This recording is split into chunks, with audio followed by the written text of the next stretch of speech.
You've got a problem, I've got a price. Sign on the dotted name line. your... Yes, yes, I will sell my soul to you, SIVIR. Just give me the contract, please. Here's your cut. Wow. Woman. Okay, okay. Cards. Oh, new reputation keyword. Okay, okay. We get out of... That's right, if allies have struck for 5+ damage at least 4 times this game. Wow, that is specific. Interesting. It's gonna be interesting, like, seeing and analyzing these cards after, too. Make it worth my while. Yes. That's all. It's like, no Ash. No Ash. Sandstep Tune. Summon a Sandstone Charger. Ooh. Yo, we getting like the tip off of these Shurima cards. There is so many cards coming out today. I am excited. Line them up. Nice. She's so pretty. Blade, sand, and treasure. Oh, I like the animation. Yeah, again, we're getting these like false cinematics. Awooga? Awooga? The level up art? Is mine. Can I be yours too? Okay. Okay, so this is actually sort of like, even sort of similar to Guess who just earned her some other bonus. mechanics that we've had, but this is gonna be really interesting. Oh god. Oh god. My queen. SIVIR. Just look at her. Okay, we're gonna get in the cards now, but I just can't get over it. And now we have SIVIR herself. Now this is looking like we may not get Azir until a mini expansion, but I'm okay with this because she's a queen, especially in that level up art. Oh my gosh, my baby's gorgeous. Okay, so onto the card itself. As a regular card, she's a 4-cost quick attack, spell shield, 5/3. Level up condition is you've dealt 35+ damage.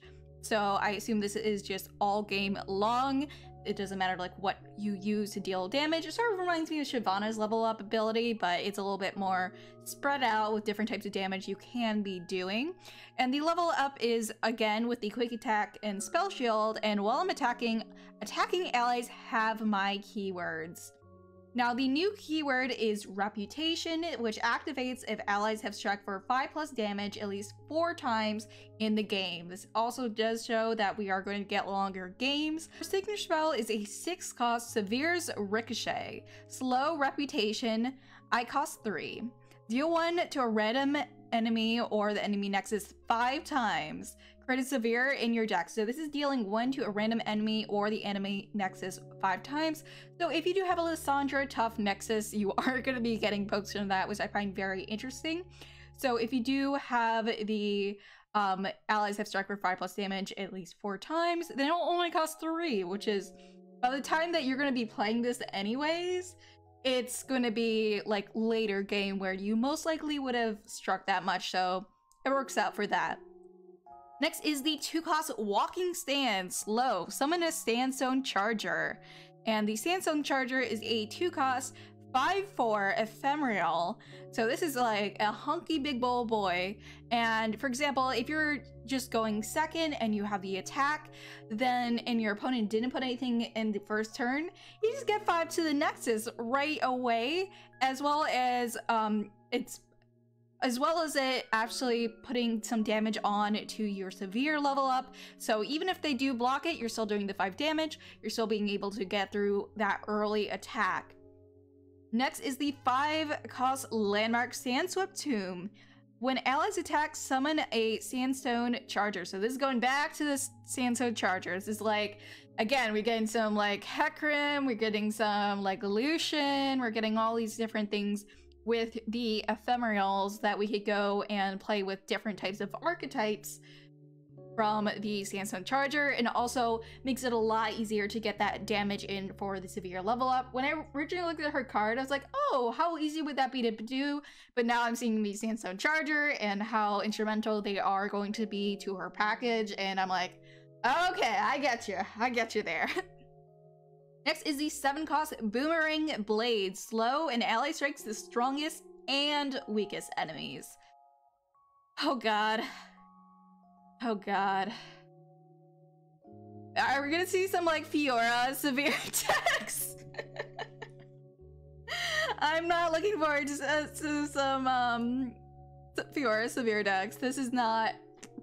It makes sense though. Again, it does help with the getting the 35 plus damage or getting the reputation keyword off, but I don't know. I don't know. What do y'all think about the Fiora situation with this? I'm like, Okay, next is the 4-cost, like, Callous Bonecrusher. Reputation, I cost 2. Again, this is very much more of a late game card that you would be willing to play with your reputation, or it's just a solid card at 4. I maybe wouldn't go and play 3 of these, maybe 1 or 2 if I'm going to, simply because of other things that could be going in the slot. And the fact that it is a vanilla card, there isn't really any effects on its own. We can just go and use other buffs, which is a whole lot in this kit. So I think this will be a really good card, especially with how cheap it can be for Boomerang Blade. Especially with how cheap Reputation can make it and the lucky finds that we're about to see that you could put on it. Next is the 5-cost Rune Runner Overwhelm Spell Shield, and it is a 6/4. So by itself, it would be a solid card, but we of course do have a bajillion different little lucky finds that you can put on it to make it even stronger, in addition to the Callous Bonecrusher. Next is Inner Sanctum. I love this art. It looks really cute. Landmark Reputation. I cost 0. Okay, so this is just like a 0. Just like, all right, pack it up, boys. We got it. We get them. Countdown 1. Create 2 lucky finds in hand. Okay, so this is where the lot of the cards, when I heard we were getting 22 cards today, I was like, oh boy, what are we gonna do? And then I realized it's all of these lucky finds that we are going to have to move the graphic for. First, we do have the Payday, which is the 0, which is focus. Create a lucky find in hand.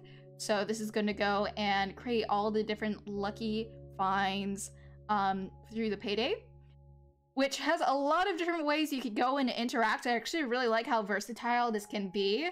It is random though, so we do need to keep that in mind, and it's not like there's a way to build your deck that you get a certain lucky find than others, so I don't know how this is going to be in practice, but it will definitely be interesting. That is for sure, and again, helping with getting those buffs on for the severe level up, for the reputation to go off, and for these seemingly vanilla creatures such as Bonecrusher to get big and honky. Hunky. That's the word, hunky. So first off, we have the pick a buff among 3 to grant an ally. This obviously is the most versatile. We have Overwhelm, we have Spell Shield. Gotta move this graphic up a little bit because there's just so many. But it definitely makes sense why there was 22. We got Challenger, we got Fearsome, we got Quick Attack, we got Tough, we got +1/+1, we got +2/+0, +0/+2, and this is definitely going to be very interesting. I wonder if they are going to be making any changes later on to this, because like she seems like a better Riven, like a way better Riven, just because of how many different things you could do. Maybe even sort of similar to like Aphelios with the multiple different things that you could do, though it is going to be random because it just say create a lucky find in hand. It is not going to be able to choose as much as Aphelios, so I find that very interesting. I'm definitely excited to actually go and play some SIVIR when she comes out. I'm really excited. What do you think your favorite card was from today? How much of Lucky Find Catastrophe do you think is going to come among us? And who do you think will be released next? Do you think it's going to be an Azir and I mini expansion, or do you think we're getting some more champions for this expansion? My favorite card is probably going to be SIVIR here. I thought she was just boring and plain at first, but as I was looking through all the different cards that you could use with her and how you can get her huge buff and how you could get her leveled up, especially with the while I'm attacking allies have my keyword, so you can lucky find on the SIVIR, and the allies are gonna have that same keyword, which is honestly crazy. So thank you so much for watching. I stream on Tuesday, Thursday, and Sunday at 3 p.m. Eastern on Twitch. I do Instagram and I also do TikTok. So thank you so much for watching. And God, SIVIR is such a babe. I love her.